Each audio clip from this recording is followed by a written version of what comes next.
Organ donating is very important in our world today. According to the Organ Procurement and Transplantation Network, the number of patients waiting for organs varies every day. As of right now, 114,647 people need a life-saving organ transplant. Of those, 75,010 people are active waiting list candidates. This means that about half of the names on the list are still waiting for an organ to be donated to save their life. Out of all the billions of people on this planet, there are currently only 11,622 people that have registered to become an organ donor. This is a serious problem. People of all ages, races, and ethnic groups are dying because not enough people realize how many people are actually in need of organs. For instance, according to Donate Life Midwest, Alexa Kirstein had been diagnosed with lung disease at age 7. By the age of 12, she developed pulmonary hypertension, which caused her name to be put on the waiting list. Alexa could not do all of the things that most young girls could, like go to her first middle school dance or go on bike rides with her friends after school. She was brave and courageous and never gave up on hope. Many of her conversations would be about what all she wanted to do when she got her transplant, like learn how to dance, earn a black belt in Taekwondo, and learn how to drive. Sadly, Alexa was unable to fulfill her dreams because the call that would save this 14-year-old's life never came. This can be frustrating to not only Alexa's family, but anyone's family that has had someone die because of the need of a transplant, because the cure does exist, but in order for that to happen, people have to say yes to donation.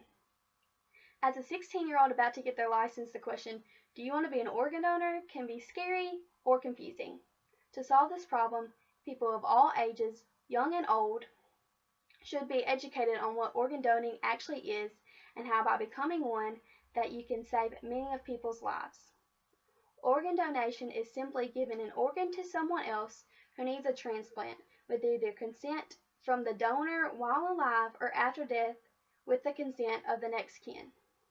This means that you only give up your organs if you agree to have something removed to help someone or you're dead. In most cases, organs are donated when one passes away, so by not wanting to become an organ donor, it can be seen as selfish because they are not being used anymore anyway. As a 16-year-old, many people say no to becoming an organ donor because they find it scary and think that if someone needs an organ, they're just going to come and take it from them, which is not the case. I was once told if you get in a car crash with someone and they aren't an organ donor and you are, then they're going to take care of the person that's not an organ donor first, which is not true at all. Myths and stories, such as this one, need to be cleared so that people aren't scared of becoming an organ donor. If people were more educated on the issue, then the number of organ donors would dramatically increase and lives would be saved.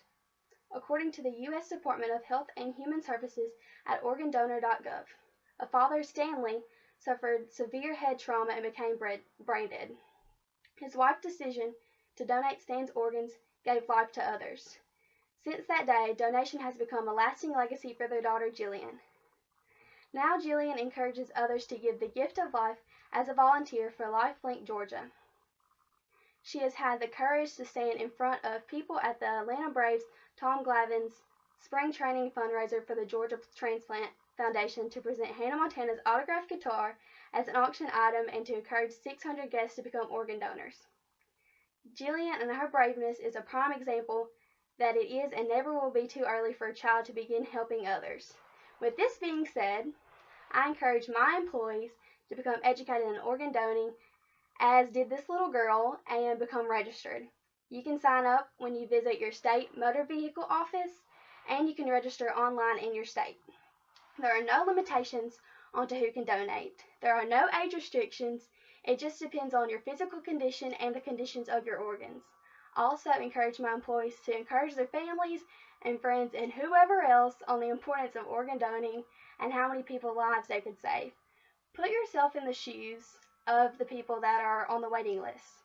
You would want somebody to donate organs and save your life, so why not tell and educate your loved ones to become an organ donor and shorten the long list of names? Organ donation is an extremely generous act and saves many people's lives every year, but this all depends on the people willing to save other people's lives and donate.